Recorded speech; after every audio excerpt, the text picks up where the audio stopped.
Well, my name is Stella Joan Randall. I was born Stella Joan Norris. My mum's name was Ida Olive Norris. My father's name was Harold Mead Norris, known as Jim or Jimmy. And I had one sister who grew up with me called Helen, and then we moved we were in Hawley, Surrey, but then we moved to St Albans, and I had another sister, Sally, who was born in St Albans. Well, my name is Gerald Arthur Randall, and my father's name was Arthur Randall, and my mother's name was Sophia Agnes Randall. Sophia? Sophia, Oh, Sophia. S-O-P-H-I-A, That's Sophia beautiful. Agnes That's beautiful. Randall. Before that, she was Sophia Agnes Davies.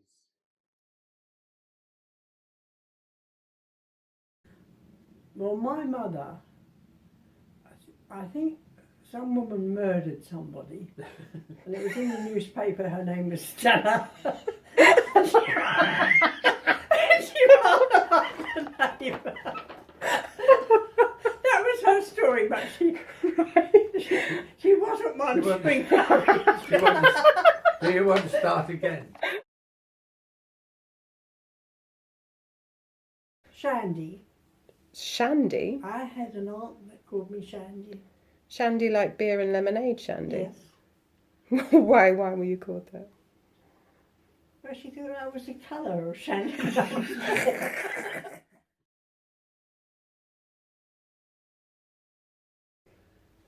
At home and in the family, I was always Gerald. But funnily enough, when I left home, well, before I left home, but when I went to university, everyone called me Jerry, although I denounced myself as Gerald. And then at work, everybody called me Jerry.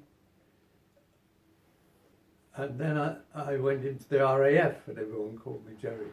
So I seem to have been called Jerry everywhere except within the When family. the phone used to go, they say, "Is Jerry there?" I say, "Someone from work." "Is Gerald there?" "Someone from the church." I was born in Hawley, Surrey, in over the garage. I think my mum and dad had a flat over a garage, I think. Mm. Then I went to Milton, then I went to Hella, then I went to Rosemead, then I came to St Albans, Alma Road. Then we first got married. We lived with Gerald's mum and dad, Netna Road. And then we had a council house in Catherine Street. No, not Catherine Street. Carnegie Road. And then when we got a few children, we went to Partridge Road. And then we came here. How long ago was that? When did you come here? Well, I think the twins, so, but I have an idea, it was twins were about 2.5 when we came. Yes. Yeah.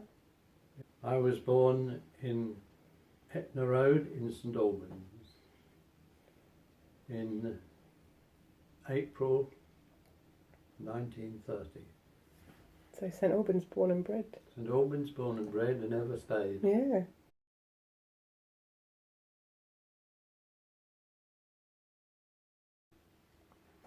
Well, go to the football match. My dad played football.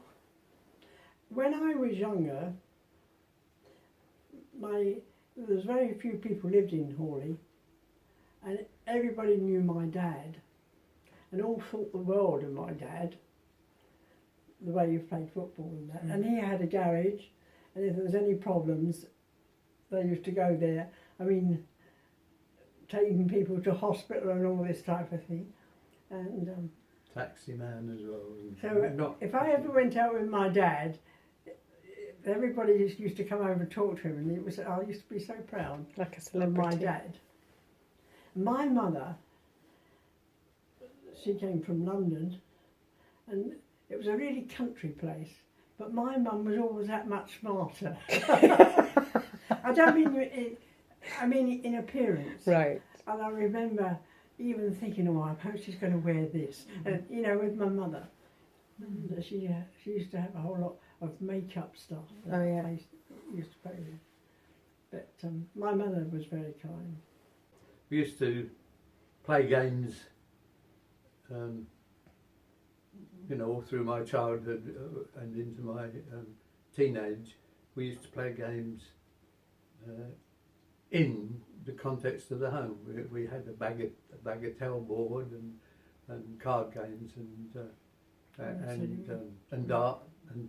We played those sort of games together, but.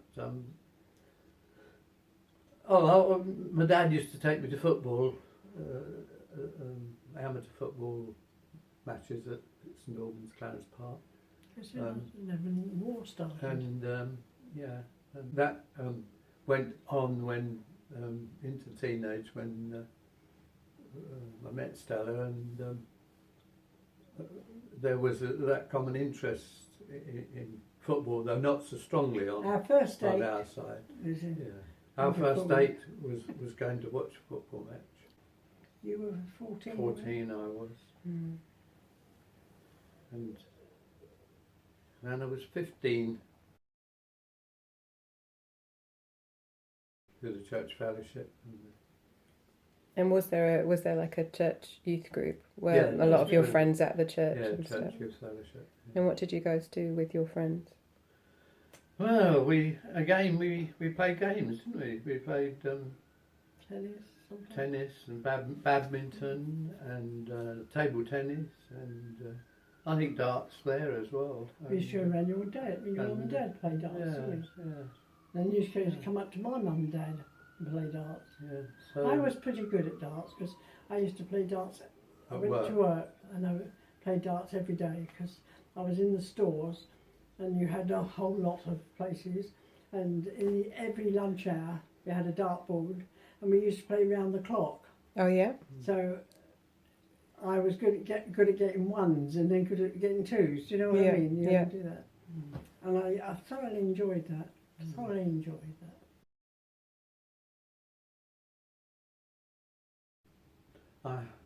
I haven't any earlier. I hadn't told you where you wanted to be. I haven't any earlier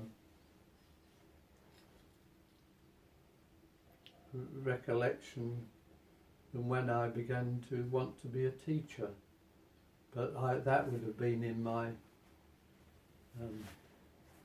senior school days, I suppose. I had one ambition. Yeah. As a very young child, to be a tightrope walker. I used to tie things, which is no good. I used to tie skipping rope to branches of apple trees, and it goes like this, and you can't do anything like that. But the nearest I got, on my bed used to be straight across a wooden one like that, and if I stood on it, I couldn't put a finger on the ceiling, and I used to walk.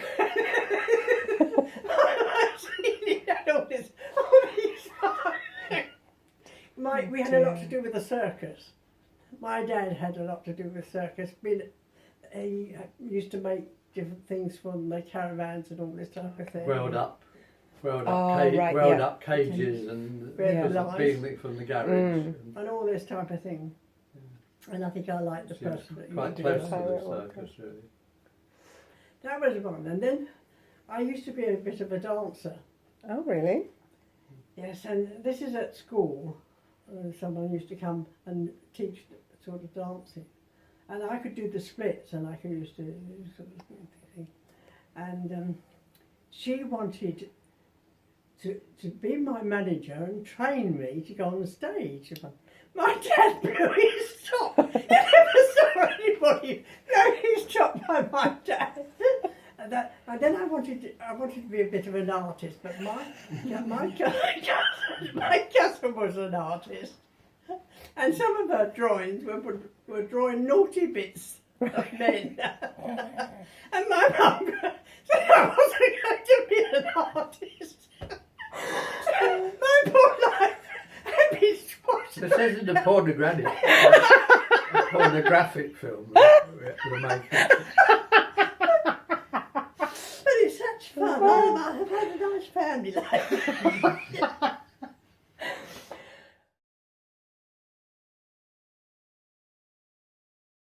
a cat and a dog, I think. Yeah. And I used to bring cats home that I thought looked lonely. And I was always bringing these things home. They looked nice. I was so sympathetic. The poor little things. Oh, I remember that. My mum would say, put them in the shed. What about you, Grandad?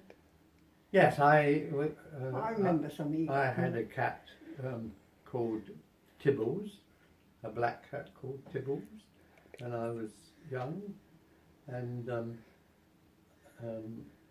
I also, there was an occasion on which I went, as I did as a child when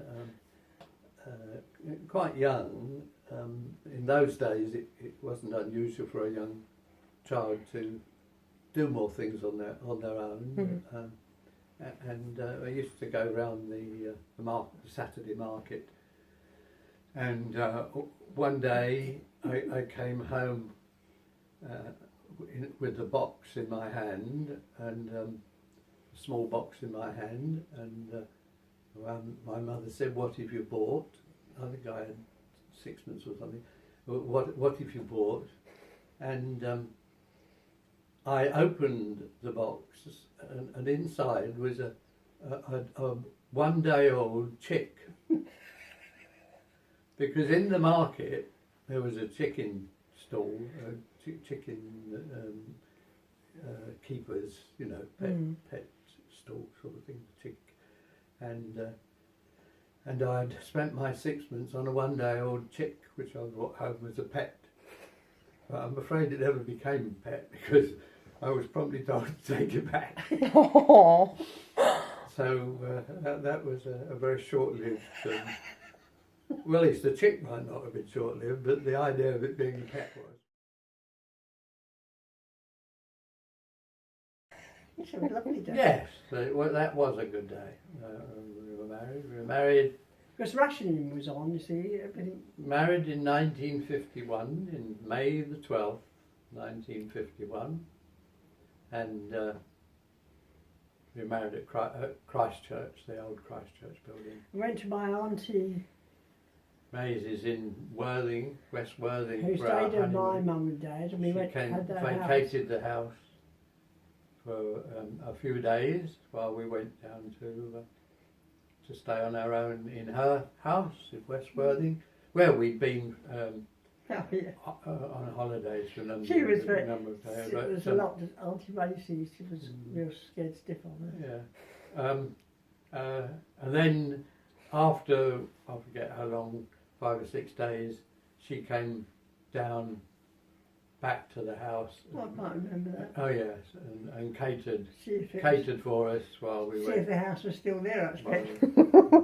It was very much a church wedding. The reception was an entirely open affair. Anybody could come. So was your mum's. Yeah. Same.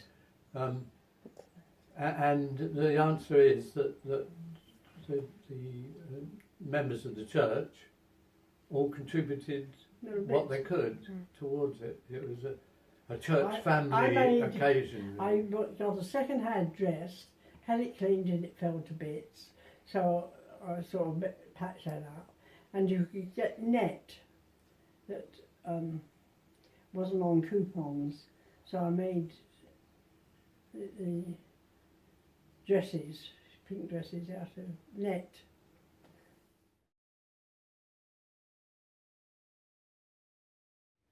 We had a stillborn first, whose name would have been, Susan. whose name was Susan. Should be registered now. Stephen. Stephen was born in 1953, and then your mum Jeanette was in 1955. There's and 18 then- months in between them. And then Mark.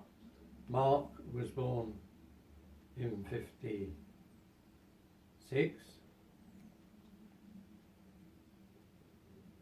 and the twins were born in 58.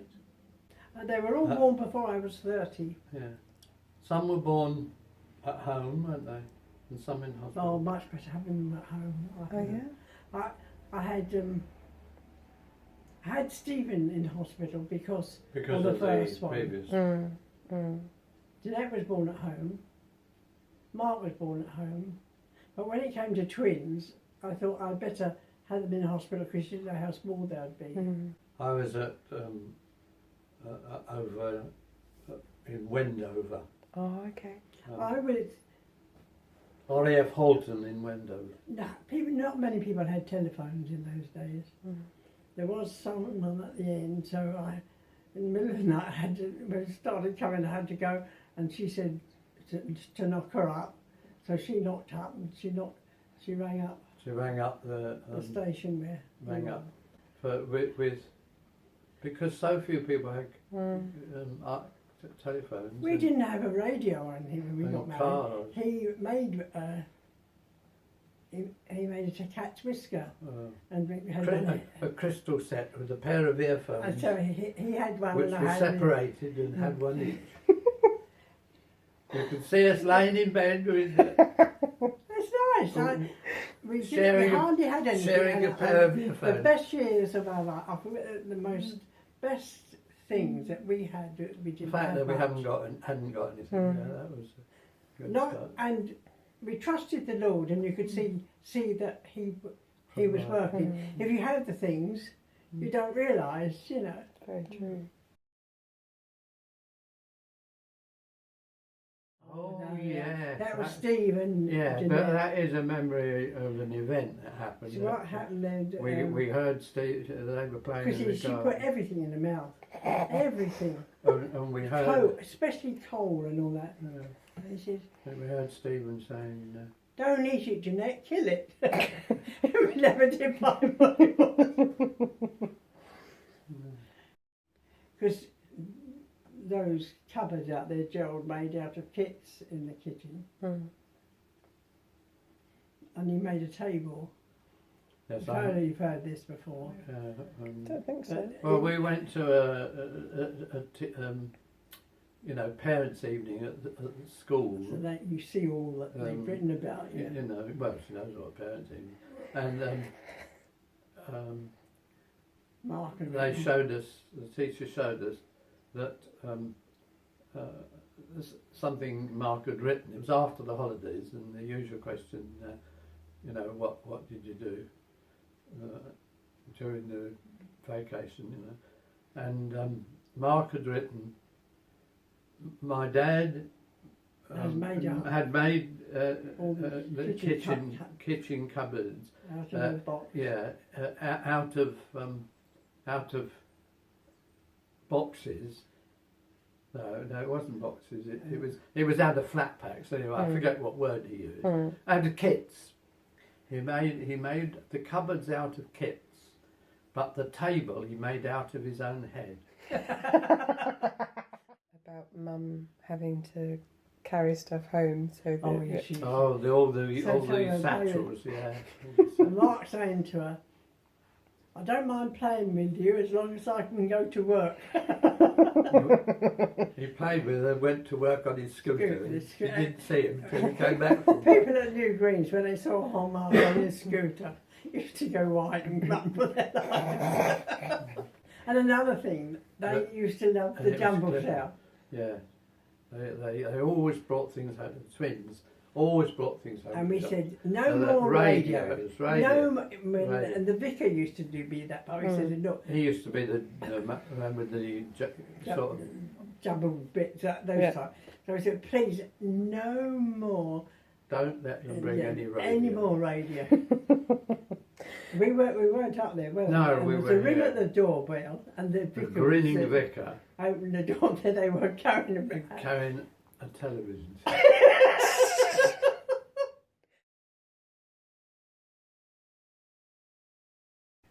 Each other.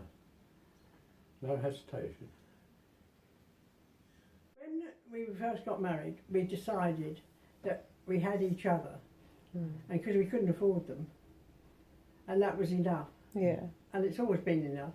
Yeah.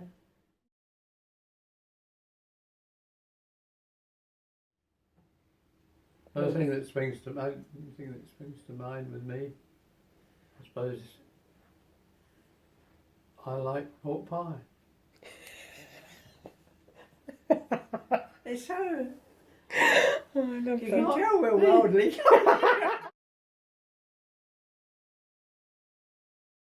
The Bible.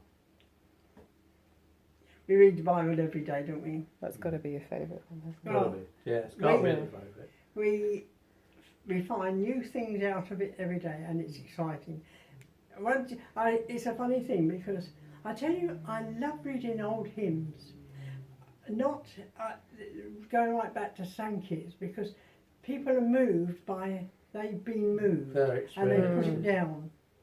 And I had one really helped me a lot about 3 or 4 months ago, and I wrote it down, and it was so good.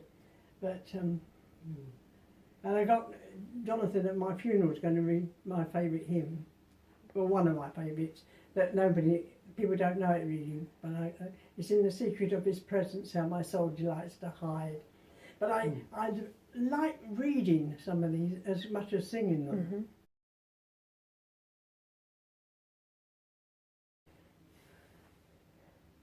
All of him.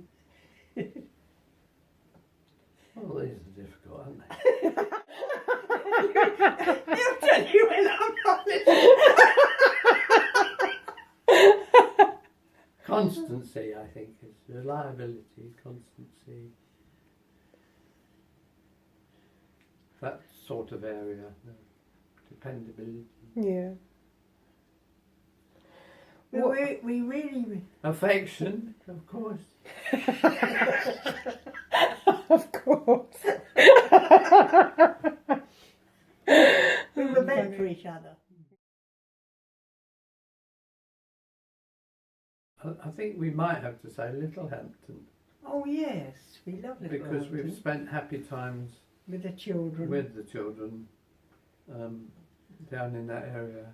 I mean, that's Picture of of your course, mum and the dog. that's of course quite close to Worthing, so that general, Worthing, Yeah, you're right. Littlehampton, I There's think something about the word Littlehampton. it The is thing the is, our area we would say is most associated with happy memories. Yeah. We did our 7 people in a van trip with all our Paraphernalia. paraphernalia and virtually all our food, because Yes, we hadn't got any money to buy. That was good because the children, and Stephen did a lot We of all- them. They got books from the We planned it all out together. and he made us you put the cornflakes up the arms. Took some things You off. could get under the Really, hollow arms like this. seats. Yes, and put things like that. We put all our woolies in a hammock at the top, didn't we? Willies and towels and that. And we did France, Belgium, Luxembourg, Germany through the Black Forest. Do you know how much it cost for down lots into of us and their car to Switzerland. go over there? How much did it cost for us to all go? £40, wasn't it? I think, yeah. But there again, you've got it was cheap because it was when Hoverloyd began their hovercraft service. We were on within weeks, I think. And we of, booked it all of the out, how first much we hovercraft. could spend each day. Mm-hmm. We took all the food except milk and milk and fruit, or Yeah, things. all the other rest we took because we didn't know how much it's going to cost. Didn't have much money really. It was an era of a particular time when the Vesta dried foods, you know, you could make almost everything with boiling water and air dried foods. So this is Just add water. This is what we did through most of our trip. Yeah.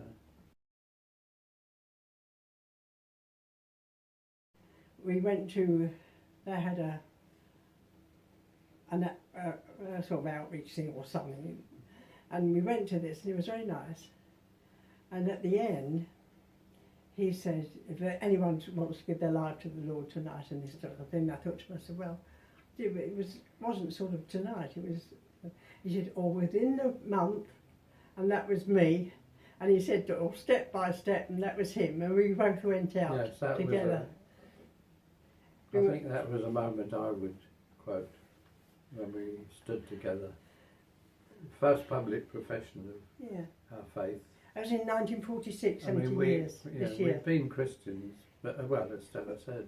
Well, we had been going, I read the Bible and did all sorts of things before then, but that was, it was the love that I just didn't realise. And now I think, you so often say, Jesus loves me, this I know, and all this type of thing, but I didn't realise just what it was, you know. So that was it. And that's drawn us closer together, hasn't it? Going out. Yeah. That's nice. Yeah. That's nice I to mean, meet you both went out. in the, yes. He's nice. There's that public witness time. And I mean, I would say too, the actual wedding, which... Yes, I enjoyed that wedding.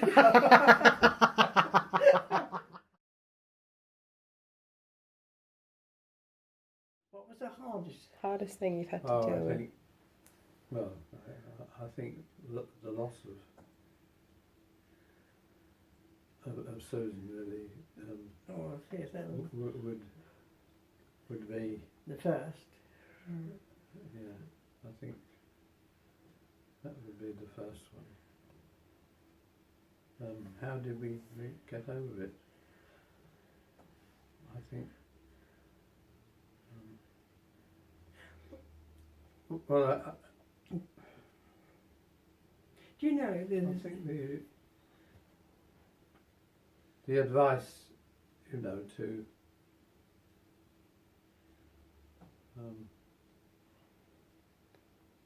well, when we made a mistake, I told Gerald to get rid of everything about the baby before I came home.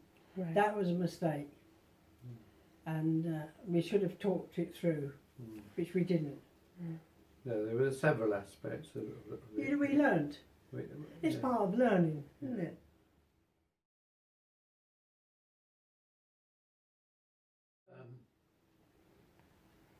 A sense of increasing chaos.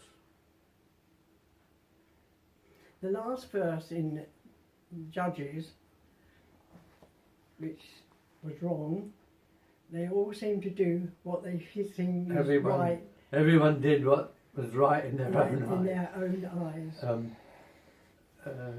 Yeah, is that the fact that there seems to be a process of disintegration, to put it, is the best way of putting it, I think. Wouldn't dwell on it, or try to to be judgmental about it, but I think that would be my worst fear for successive generations.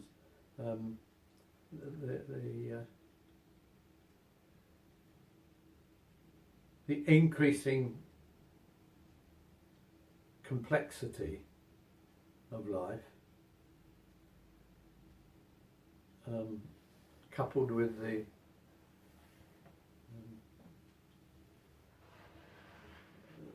what seems to be the decrease of simple social relationship.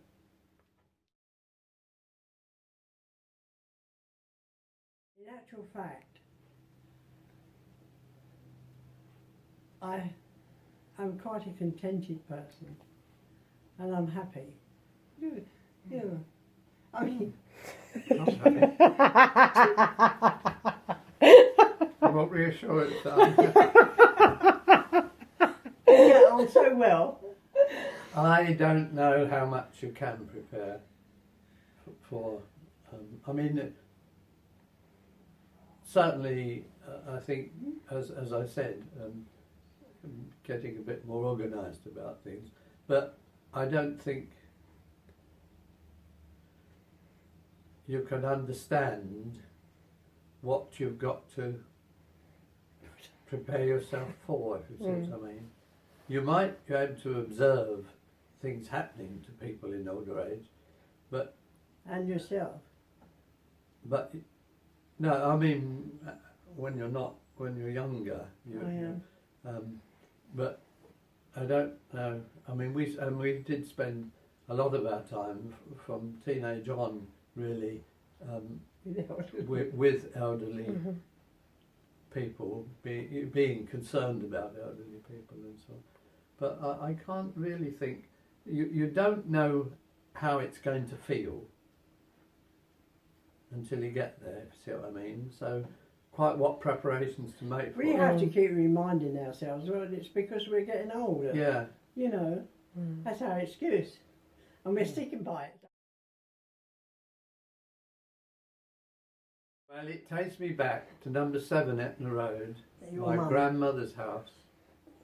My grandmother was bedridden for when we were late teenage, and I used to go in as a child. I used to go in daily to see her before I went to school, and as a teenager, because I was still in school as a teenager, but I used to go in every morning, and she wasn't bedridden until late in life. But I can remember going in one morning, and my grandmother was laying there, and she said, Gerald, she said, you love Stella, don't you? And she said, be true to her. Aww. Oh, that's nice. You never said that to me. Well, it was a personal thing for me, really. I used to love doing the parchment work. I just can't see to do that now. I had to give up knitting. I mean, the time I would like to do knitting now, then I can't do that because I just can't see well enough. But they're not things, they're occupations, activities. That's okay. Not Yes, things. but my occupation is with things. Well, the happiness that we've enjoyed, I think, don't you? Yeah, again, I quite think, happy people. I think, spiritually speaking, clear and obvious wish would be that they would all come to faith. That's our prayer, for that they would all come to faith. And as Stella says, in the general flow of life, that I wish thing, success and happiness, really.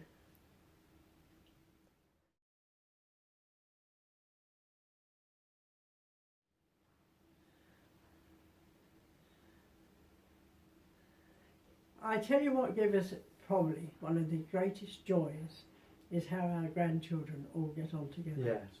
That is probably the biggest joy, one of the biggest joys. There are so many families where. So if you know one in our family, keep it quiet. But there are so many families that have at least one division somewhere, in the family. a significant one which hurts the people that are involved in it. And I found there's a taking, you know, in the ministry of taking funerals, of which I've taken very, very many,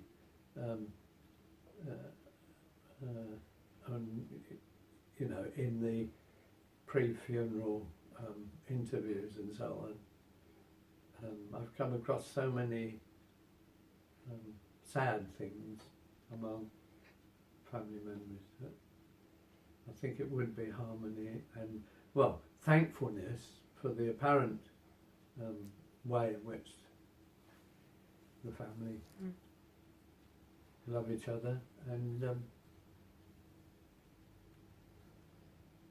hope that would continue to be the case.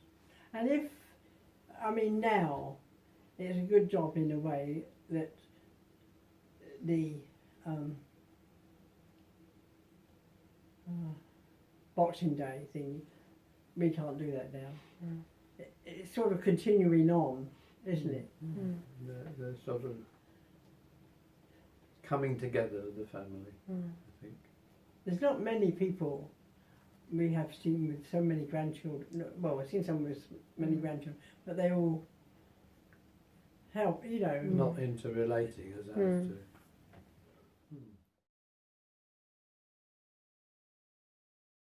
I rather think that I've been blessed in achievement rather than being proud of achievement.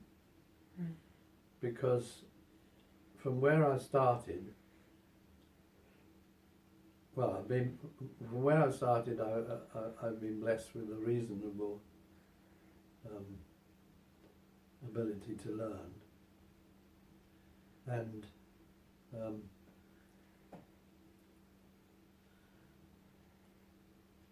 I feel that I was blessed in my career in so many ways, which led to me achieving more than I could ever have imagined, coming from the working class.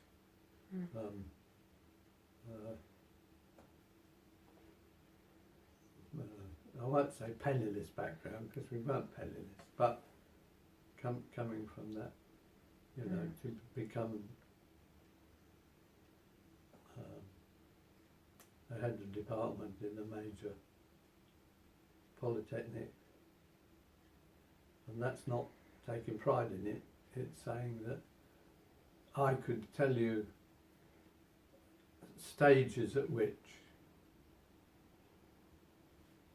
I got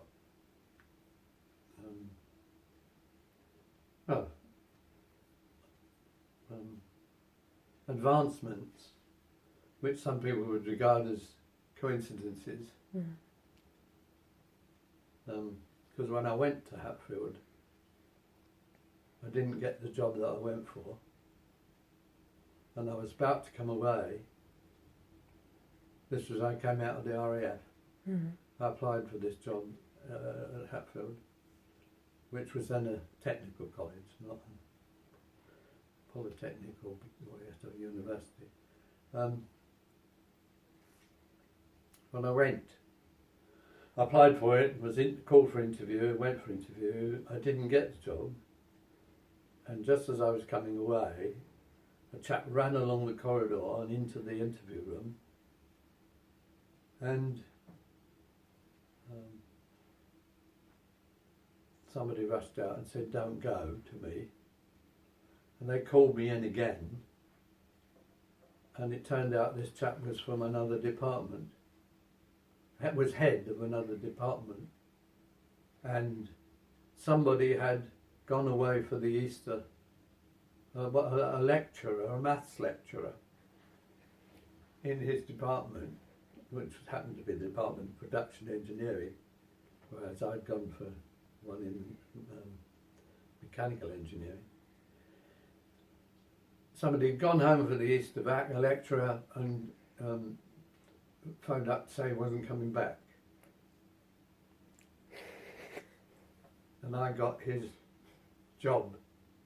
And I left the RAF on a Friday, and I was lecturing in Hatfield on the Monday morning. Wow. And as I say, from that, I mean, that's just one instance of how, you know, I just feel that things have been blessings rather than personal achievements in which I can take that sort of pride, if that's what you mean.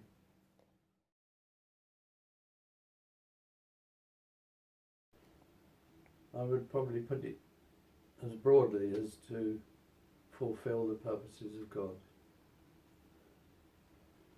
Wouldn't claim success.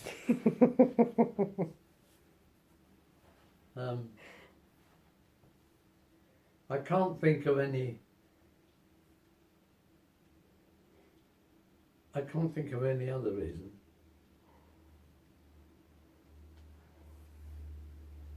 That the meaning of life is to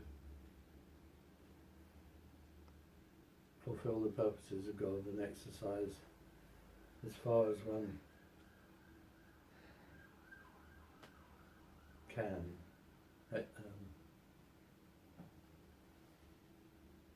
fulfill the purposes and exercise the love of God. That may sound a bit highfalutin, but I can't think of anything more. There's one thing that came to me that probably doesn't make any sense to anybody else in the whole world.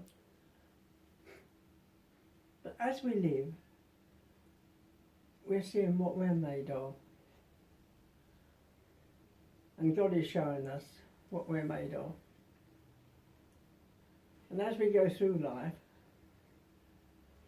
we're seeing more of His purposes. I'm so sure that through it all,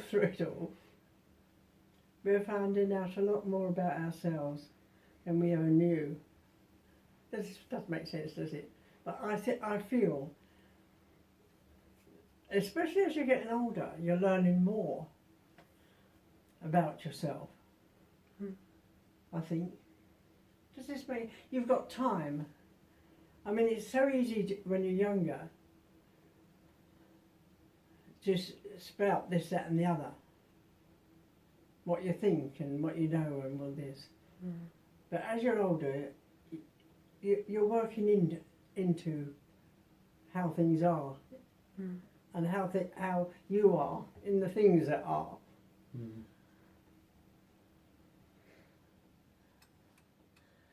But it's good though, isn't it?